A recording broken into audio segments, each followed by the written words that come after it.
Ahí está. Y así no haya problema, ¿no? Que no se queden sin ver. Ok. Entonces, Walras, que fue uno de los grandes teóricos de la economía del siglo XIX, en su famoso libro Elementos de Economía Política Pura, dijo que el método matemático no es un método experimental, es un método racional, igual que el de los tipos ideales, es un método racional, eso es importante entenderlo. La ciencia pura de la economía, o la ciencia pura de la sociología, podríamos decir, debiera entonces abstraer y definir conceptos de tipos ideales en términos de los cuales conducir su razonamiento. Los tipos ideales te van a servir para conducir el razonamiento. Y el retorno a la realidad no debiera tener lugar hasta que la ciencia sea completada y entonces solamente con vista en las aplicaciones prácticas. Entonces, llamaremos conceptos idealizados o brevemente idealizaciones a los conceptos ideales obtenidos por deformación a partir de conceptos verdaderamente predicables de entes reales, si a pesar de esta deformación los mismos son significativos, aunque sean falsos, de estos objetos reales. Y ya Juan ahorita me hizo la observación de que no están tan lejanos de la realidad, puede uno aproximarse algo a ellos, ¿no? Y conservan una intención emparentada con aquellos. Intención quiere decir significado, ¿de acuerdo? Siguiendo a Fricks, llamo sistema modelo a los tipos ideales construidos mediante conjunciones de predicados que expresan idealizaciones. Los sistemas modelo representan a sus respectivos sistemas objetivo en primer lugar, porque los predicados que definen a los primeros son deformaciones inteligibles de predicados literalmente verdaderos de los segundos. Yo digo información perfecta y se la atribuyo al otro, al real, porque el otro tiene información no tan mala, ¿no? Entonces no es perfecta, pero no es mala información, entonces podemos decir que tiene información perfecta. Pero eso es obviamente una deformación, pero tiene sentido. Vamos, no me voy a otro planeta, no me voy a otra fantasía, sino que me quedo más o menos en el mundo real. Pero esta representación es hasta cierto punto convencional y obedece a que usualmente el sistema modelo fue construido precisamente con la intención de representar ese sistema objetivo. La comunidad científica relevante así lo estima y es así como se presenta en los libros de texto de la disciplina.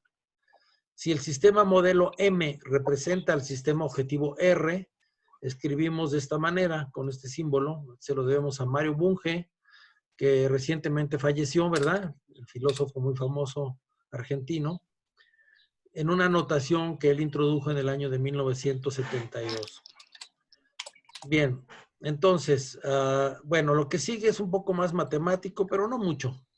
Yo creo que se va a entender bien. Introducimos ahora sí lo que sería una estructura matemática, que es una estructura de preferencia regular. Y consiste de dos cosas, de un conjunto no vacío y de una relación binaria sobre ese conjunto, que tiene dos características, la relación es conectada y es transitiva. ¿Qué quiere decir conectada? ¿Qué representa esa relación? Las preferencias de un agente. ¿Qué representa X? El conjunto de las opciones en las que puede elegir. Por ejemplo, los cereales en un supermercado, ¿sí? O los menús en un restaurante. Entonces, la relación esta representa qué le gusta más, ¿sí? Si X está en la relación esta con Y, quiere decir que al comensal le gusta más la X que la Y, ¿sí? Pero además, ¿qué quiere decir que es conectada la relación? Quiere decir que dados dos elementos del menú, el agente siempre sabe cuál le gusta más, ¿ok? Entonces no se vale que diga, ay, pues es que no sé, no los puedo comparar, no es uno que, ni uno me gusta más que el otro, eso no puede ser, ¿verdad? El modelo exige que la gente siempre sepa, tenga claro qué le gusta, ¿sí? Y dadas dos opciones que te pueda decir con toda precisión, esta la prefiero a esta. Y eso significa el axioma 3 que están ustedes viendo aquí. Este de aquí. ¿Ok? Ahora, ¿qué quiere decir que es transitiva? Quiere decir que si le gusta más la carne de res que la de pollo y la de pollo que la de cerdo, entonces le tiene que gustar más la de res que la de cerdo, ¿no? Tiene que haber una transitividad en cuanto a los gustos. Ahora, es discutible que la relación de preferencia exhibida parcialmente por un agente humano en un momento dado sea conectada y transitiva. A veces el agente pues duda de si realmente le gusta más los chilaquiles que los huevos estrellados. Vacila en un restaurante porque como que no sabe cuál le gusta más de los dos, no los puede comparar. Y ahí parecería que está violando el axioma 3. ¿Me explico? O bien puede resultar que le gusta más la carne de puerco o la carne de res que la de pollo, y la de pollo más que la de res, que la de puerco, y sin embargo le gusta más la de puerco que la de res. Entonces ahí es una especie como de loop, ¿no? Se hace una cosa muy rara y se rompe la transitividad. Entonces, por eso no lo den esto como una tautología o como algo demasiado obvio, porque estamos hablando, o pretende esto, representar cosas en el mundo real, ¿sí? Sin embargo, el desarrollo sistemático de la teoría puede proceder como si la misma fuese acerca de un agente que satisface con precisión los axiomas 3 y 4. Y así es como procede la teoría económica. Y esto es... Sí. No se oye. Solo me pasó el 13. Bueno, bueno. Bueno, sí. Sí, se escucha. ¿Quién está hablando? ¿Zulema? Yo no era. Yo no era. ¿No? No, Ah. ¿No se oye fue bien. Claudia? Yo estoy aquí viéndolos. Ah, ¿Nos oyes, Claudia? Sí, los oigo muy bien. Gracias. Ah, ya te vi, Tuve mira que... muchos problemas para poder entrar, pero ya estoy. Bueno, pero ya Hay estamos que cambiarse aprendiendo de todos. computadora. Está bien, aquí estamos ya todos. Gracias. Bien. La teoría de la utilidad, que desde luego en Economía y Sociedad Weber trata como un tipo ideal, ha procedido a través de la construcción de sistemas modelo dotados de propiedades idealizadas. Pero ya no quiero entrar en lo que sigue porque ya es más específicamente dirigido hacia las matemáticas, que no es aquí lo que nos interesaba. Nos interesaba nada más hablar de lo que es la idealización, ¿no? Y la distorsión de los predicados para construir objetos ideales. Entonces, ¿cómo construimos objetos ideales? Distorsionando predicados reales y conectándolos en conjunción, ¿no? Y hacemos descripciones como si estuviéramos escribiendo una obra literaria. Entonces, ¿cómo? Pues que a poco la ciencia es poesía. Pues sí, maestro, sí es poesía. ¿Eh? La ciencia es creación, es imaginación. ¿Eh? Los grandes científicos desde Galileo son gente que se imagina cosas, imagina cómo sería el mundo, ¿verdad? Y trabaja sobre esas imaginaciones y fantasías, si tú quieres, pero las relaciona de tal manera con la realidad que terminan haciendo unas teorías fabulosas, ¿no? Incluso predictivas con una gran exactitud. Entonces yo los invito a que se quiten todo prejuicio y a que aprendan a imaginar, a soñar, a fantasear, ¿no? Y a escribir algo que podría parecerles chiflado, fantasioso, loco, pero yo les aseguro que de ahí salen cosas interesantes que tienen relevancia para el conocimiento de la realidad, ¿sí? Bueno, déjenme, creo que aquí ya con esto ya termino porque se vuelve demasiado ya técnico y no quiero entrar en eso, no se trata de eso. En efecto, entonces me voy a salir de esta aplicación y vamos a entrar a otra. Bueno, de hecho, ¿están viendo lo de...? sí. Sí lo estamos viendo, doctor. Ok. Ahora, fundamentos metodológicos sí se ve, ¿verdad? ¿O no? Sí. ¿Sí? Ok, mírame. Sí. No conocí esta facilidad del sistema. Ok. Estamos aprendiendo, Claudia, ¿eh? Sí, yo también. Bueno, todos estamos aprendiendo. Ok, no más que necesito mover esto porque no me deja ver. A ver. Ok. Bueno, en los fundamentos metodológicos, Weber, los van a encontrar aquí. Este es el texto del doctor Gil Villegas, ¿verdad? Los van a encontrar aquí en Economía y Sociedad. Y aquí es donde empieza a discutir los fundamentos metodológicos de su, pues de su sociología, ¿no? De su sociología. Entonces empieza hablando del sentido. En alemán es Sinn, con doble N, el Sinn, el sentido, que tiene que ver con cómo la gente se piensa a sí misma. Cuando tú ves una ceremonia, por ejemplo, mexica, en la que le sacan el corazón a alguien, pues la verdad es que no vas a entender nada si no profundizas en su cosmovisión, si no profundizas en sus creencias, ¿verdad? Si no profundizas en su teología, vamos a decirlo así, porque si no la práctica entonces carece de sentido. Y entonces la sociología positiva lo que pretende no es que te pongas a juzgar como Pedro de Alvarado, que además era un pendejo, ¿no? No se trata de que te pongas a juzgar lo que está haciendo una tribu u otra cultura, sino más bien de que lo entiendas, ¿verdad? Más bien de que lo entiendas. Entonces, por eso dice Weber que por sentido se entiende el sentido mentado y subjetivo de los sujetos de la acción. Es decir, ¿qué están haciendo? Los mexicas creían que al sacar el corazón y ofrendarlo, estaban ofrendándole al sol, ¿verdad? Y la racionalidad de su acción, el sentido de su acción era esa. Entonces, tú no puedes explicar sociológicamente los sacrificios mexicas si no tomas en cuenta todas esas creencias subjetivas o que para ti pueden ser subjetivas. Entonces, tienes que entender que el sentido para ellos de extraer el corazón y elevarlo es regresarle al sol en sacrificio algo de la energía, por así decirlo, perdonen el concepto, que el sol le ha dado a la tierra. Entonces es una especie como de ciclo concebido por ellos y por eso para ellos era importante el sacrificio humano. Entonces, eso es lo que se llama pues sentido mentado y subjetivo del sujeto de la acción. En este caso, el sacerdote que ejecuta la extracción del corazón en la pirámide.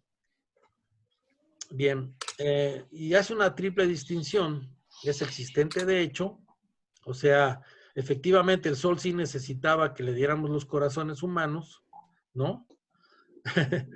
En un caso históricamente dado, ¿no? Es decir, efectivamente los mexicas pues nos hicieron el favor de regresarle al sol lo que el sol nos había dado para que así el siglo regresara a los 52 años, ¿no? El ciclo se retornara, porque ellos creían que el mundo se terminaba cada 52 años y no había absolutamente ninguna seguridad de que al año 52, al día siguiente del año 52, volviera a amanecer, ¿eh? Volviera a amanecer. Entonces, la última noche del año 52, la gente estaba en su casa espantada y pues muy preocupada porque no sabían si al día siguiente iba a amanecer. Y entonces cuando amanecía, había una ceremonia que se llamaba la ceremonia del Fuego Nuevo, la cual se realizaba en el cerro de Ixtapalapa, donde ahora es la famosa crucifixión en la Semana Santa. En ese mismo cerro donde ponen la cruz, ahí se hacía la ceremonia del Fuego Nuevo y empezaba un nuevo ciclo de 52 años. Pero para garantizar que a su vez, al terminar ese ciclo, se repitiera y otros 52 años tuvieran lugar, era necesario extraer corazones y seguir ofreciéndoselos a Tonatiuh. ¿Ok? Entonces, por eso nos dice Weber, en modo alguno se trata de un sentido, entre comillas, objetivamente justo, ¿sí? O de un sentido, entre comillas, verdadero. Porque tú puedes decir, pues son pamplinas, ¿no? No existe el ciclo de 52 años y el sol no necesita que le ofrezcas corazones humanos. Ese no es el punto, quiero que entiendan, ese no es el punto. Tú como sociólogo lo que quieres es entender lo que está pasando desde el punto de vista de ese grupo humano, ¿sí? Entonces no tiene que estar metafísicamente fundado el asunto. Y entonces nos dice Weber que aquí radica precisamente la diferencia entre las ciencias empíricas de la acción y subrayo ciencias empíricas de la acción. ¿Ok? Contrariamente a cuáles, a las ciencias normativas de la acción, como puede ser la teoría ética y el derecho. Esas teorías te dicen lo que debería de ser. Por ejemplo, la teoría del Estado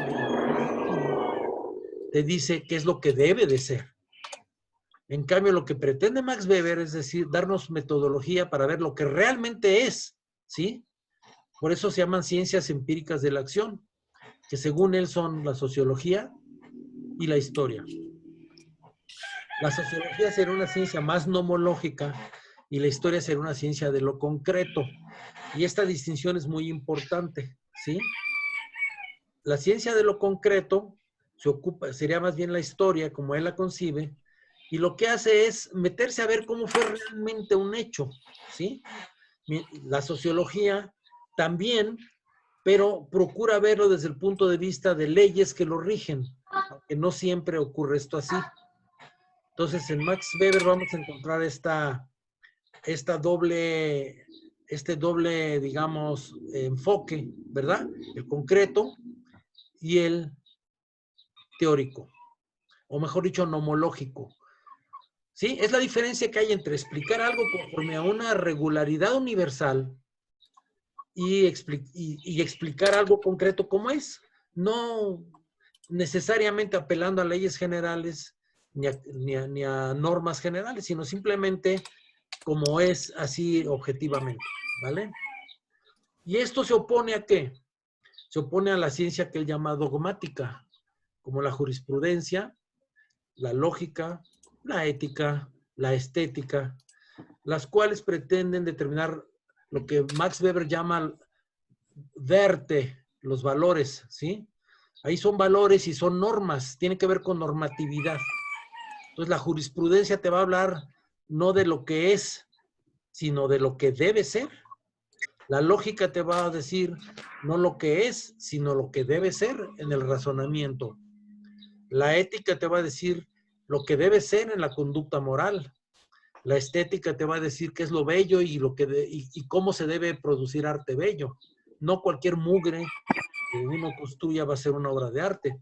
Entonces hay que seguir normas estéticas, ¿sale? Es decir, investigar en sus objetos la justicia, la verdad, la validez, en el caso de la lógica, la belleza, los valores, pues, en varios sentidos, pues, en general. Creo que está bien claro, ¿verdad? Sí. Es como la diferencia entre una ciencia positiva y una ciencia normativa. En economía existe la distinción. Sí, tú puedes hacer economía normativa, que es una economía que dice cómo se deben de hacer las cosas, o bien puedes hacer economía positiva, que es una disciplina que ve cómo son de hecho las cosas, nada más. Bien. Ok. Ahora, habla de un modo de conducta, una acción con sentido, y un modo de conducta simplemente reactivo. Bueno, son conceptos que no son así tajantes, obviamente, ¿verdad? Por ejemplo, la acción puramente tradicional, pues no sabemos si tiene un sentido subjetivamente mentado o no, ¿verdad? Es algo más bien como reactivo. Una acción con sentido es comprensible, ¿verdad? Y no se da en muchos casos de procesos psicofísicos. ¿Qué quiere decir un proceso psicofísico? Es un movimiento de un cuerpo humano en este caso, ¿verdad? El movimiento del sacerdote al abrir el cuerpo para extraer el corazón es un proceso psicofísico, pero podría no tener sentido o no tener un sentido comprensible. Sin embargo, sabemos por los historiadores que sí era una acción con sentido, ¿de acuerdo? Ahora, que solo existe para los especialistas, pues sí, ¿verdad? En cierto modo, solamente los sacerdotes, o no sé hasta qué punto el pueblo, podía entender el sentido del sacrificio en la pirámide. Aquí Weber nos habla de los procesos místicos que no son comunicables adecuadamente por medio de la palabra, ¿verdad? no sé, quizá solamente algunos iniciados pueden entender lo que realmente está sucediendo, ¿verdad? O la idea, pues, del proceso místico. Pero aquellos que son observadores, como puede ser un sociólogo, ¿verdad? No puede comprender con plenitud lo que está sucediendo. Y puede haber dificultades incluso para transmitírselo por parte de los iniciados. ¿Ok? Ahora, lo que dice Weber es que tampoco es necesaria la capacidad de producir uno mismo una acción semejante a la ajena para la posibilidad de su comprensión. Y esto es interesante porque algunos piensan que para entender a Julio César había que ser César y vivir en Roma, ¿no? ¿Ok? Ponerse en los zapatos de César y ponerse la armadura de César y conquistar las Galias. Pero eso es una tontería. El gran sociólogo alemán nos está diciendo que no es necesario ser un César para comprender a César, ¿vale? El poder revivir en pleno algo ajeno es importante para la evidencia de la comprensión, pero no es comprensión absoluta, condición absoluta para la interpretación del sentido. A menudo los elementos comprensibles y los no comprensibles de un proceso están unidos y mezclados entre sí. Y bueno, esto es un golazo en la metodología de la sociología empírica, ¿de acuerdo? ¿Alguna pregunta? No, doctor, hasta ahorita todo en orden. Una pregunta. Okay. Es que, entonces, bueno, ¿sí? Doctor. ¿Quién habla? ¿Indira? Sí. ¿Indira? ¿Sí? Es que, bueno, me conecté hace como 10, 15 minutos. Empezó con este texto, ¿verdad? Terminó el otro y este es el nuevo texto, que comienza con 1, 2, 3. Ah, muy bien. Sí. Me imagino que nos los va a pasar después. Sí, porque ya lo estoy grabando y lo subo al YouTube para que lo puedan ustedes ver nuevamente, ¿ok? Los que se perdieron o se desconectaron. Sí, muy disculpen, bien. va a haber incompletud y cortes y cosas porque pues todavía no somos muy duchos en estos sistemas, pero conforme vayamos agarrando experiencia, pues se nos va a hacer más fácil y vamos a grabar todas las sesiones para que los que se desconectaron o no pudieron entrar o lo que sea, puedan otra vez verla en YouTube, ¿no? Muy bien, maravilla doctor, de la gracias. Gracias. Gracias, doctor. Gracias. Okay. Gracias, doctor. Ok. Entonces, déjeme pasar al concepto de la interpretación, ¿sale? Toda interpretación, como toda ciencia en general, tiene la evidencia. Obviamente, tú no puedes hacer ciencia sin evidencia. A lo mejor sí puedes escribir una novela sin evidencia, pero no puedes hacer ciencia sin evidencia. La evidencia de la comprensión puede ser de carácter racional, lógica, matemática, o bien endopático, afectiva, receptiva, artística. ¿Ok? Es decir, hay muchas formas de captar la evidencia que estás recibiendo. En el dominio de la acción es racionalmente evidente, ante todo, lo que de su conexión de sentido se comprende intelectualmente de un modo diáfano y exhaustivo. En 10 minutos terminamos, ¿eh? ¿Por qué? ¿10? Ah, sí, sí. Ya vi. Sí. Ok. Bien. Sí, ok. Racionalmente comprensibles, es decir, en este caso, captables en su sentido intelectualmente de un modo inmediato y unívoco. Bueno, los frailes españoles que se encargaron de preservar el náhuatl y de preservar los códices y de escribir, de tratar de profundizar en la cosmovisión mexica, nos dejaron una relación del sentido de todas las ceremonias religiosas de México, Tenochtitlán, para seguir con el ejemplo, ¿verdad? Jacques Sustel, un francés que estudió esto en México, nos dejó su libro, creo que se llama Quetzalcóatl, no me acuerdo ahorita cómo se llama, pero nos deja también un relato, una comprensión intelectual de manera bastante diáfana, bastante exhaustiva, de lo que estaban haciendo los sacerdotes y de cómo funcionaba todo el sistema religioso, militar, social mexica. De eso está hablando Weber, ¿sí? Son captables y se pueden expresar en proposiciones, no necesariamente matemáticas, pero sí proposiciones lógicas. Aquí nos da un ejemplo. Comprendemos de un modo unívoco lo que se da a entender cuando alguien, pensando o argumentando, hace uso de la proposición 2 por 2 es igual a 4, o de los teoremas pitagóricos, o extrae una conclusión lógica de acuerdo con nuestros hábitos mentales de una manera correcta.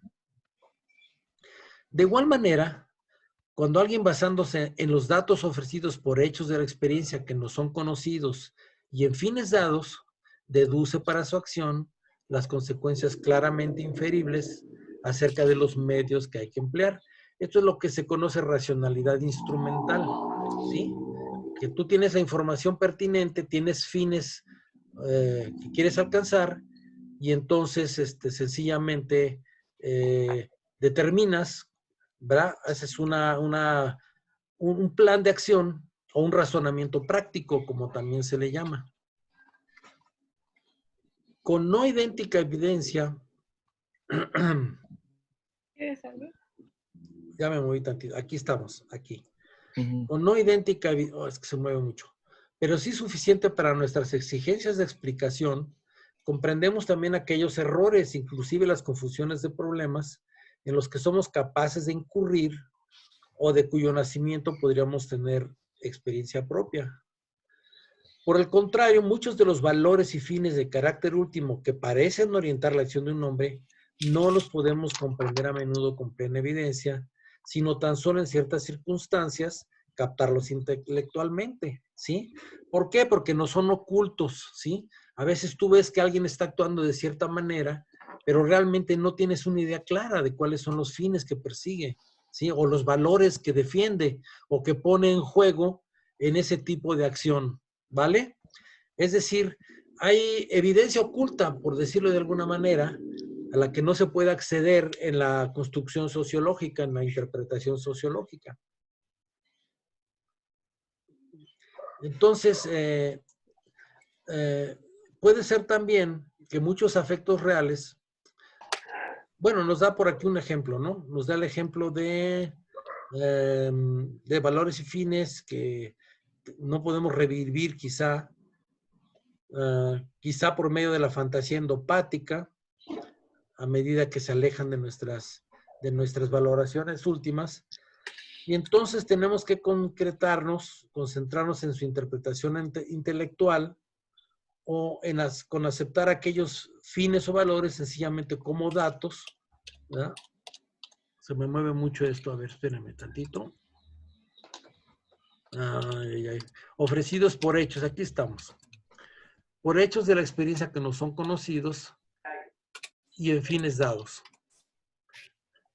Toda interpretación de una acción con arreglo a fines orientada racionalmente de esa manera posee para la inteligencia de los medios empleados el grado máximo de evidencia. Entonces, la acción con arreglo a fines orientada racionalmente es un concepto muy importante en la sociología de hoy. Con no idéntica evidencia, pero sí suficiente para nuestras exigencias de explicación, comprendemos también aquellos errores en los que somos capaces de incurrir. Por el contrario, muchos de los valores y fines de carácter último que parecen orientar la acción de un hombre, no las podemos comprender a menudo con plena evidencia, sino tan solo en ciertas circunstancias captarlos intelectualmente, mas tropezando con dificultades crecientes para poder revivirlos por medio de la fantasía endopática, a medida en que se alejan más radicalmente de nuestras propias valoraciones últimas. Y entonces nos tenemos que contentar con una interpretación exclusivamente intelectual, ¿sí? Oye mucho un teclado, queridos compañeros. Sí, hay un teclado por ahí que está sonando. O en determinadas circunstancias, si bien esto puede fallar, con aceptar aquellos fines o valores sencillamente como datos, para luego tratar de hacernos comprensible el desarrollo de la acción, por ello es motivada por la mejor interpretación. Se me pierde, a ver, está medio complicadillo, a ver, manita, aquí está. Es que esta pantalla no me da la posibilidad. Por la mejor interpretación intelectual posible o por un revivir sus puntos de orientación lo más cercano posible. Bueno, obviamente para este tipo de acciones que nos cuesta trabajo entender o que no son lejanas, pueden ser acciones virtuosas, religiosas, o caritativas para el que es insensible a esas cosas, no va a entender nada, ¿verdad? No va a tener una empatía. O bien muchos fanatismos de racionalismo extremado para quien aborrece de ello. Muchos afectos reales como el miedo, la cólera, la ambición, los celos, etcétera, ¿verdad? Y las reacciones irracionales, podemos revivirlos afectivamente, de modo tanto más evidente cuanto más susceptibles seamos de esos mismos afectos. Y en todo caso, aunque excedan en absoluto por su intensidad a nuestras posibilidades, podemos comprenderlos endopáticamente en su sentido y calcular intelectualmente sus efectos sobre la dirección y los medios de acción, ¿sí? Podemos calcular, a ver, este está enojado, se quiere vengar, y podemos hacer ahí algunos cálculos más o menos, ¿no? Y termino con esto porque ya se va a cortar y ya los dejo porque obviamente este procedimiento es un poco más difícil de seguir. Puede resultar un poco agobiante, ¿no? En el tiempo. Pero el método científico, pues, es a lo que queríamos llegar. Consistente en la construcción de tipos, aquí nos lo dice Weber, ¿verdad? La construcción de tipos, déjenme anotar el comentario.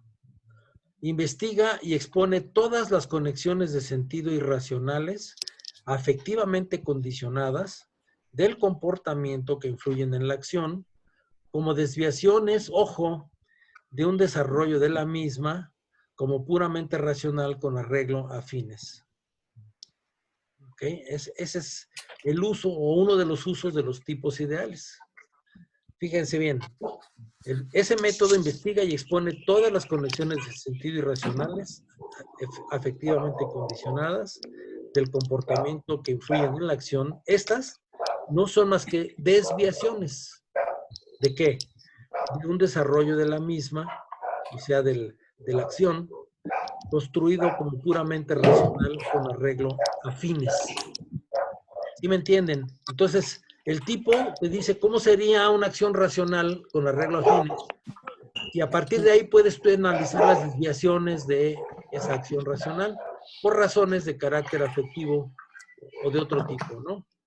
Entonces, para la explicación de un pánico bursátil, primeramente fijas el tipo, cómo se desarrollaría la acción si no hubiera afectos irracionales, y luego introduces como perturbaciones aquellos afectos irracionales, ¿sale? Aquellos componentes irracionales. Entonces, esto está muy padre. Este es un ejemplazo increíble de cómo se utiliza un tipo ideal, ¿no? Entonces, es como se hubiera. O sea que aquí sí hay hubiera, ¿de acuerdo? En los tipos ideales sí hay un hubiera. ¿Cómo hubiera sido si no hubieras cometido un error, si no te hubieras enojado, si no hubieras tenido envidia, ¿verdad? Y ese es el sentido, pues, que vamos a verle a los tipos ideales conforme vayamos avanzando. Aquí también quiero que vayamos escribiendo sus textos, ¿verdad? En la misma pantalla yo les voy a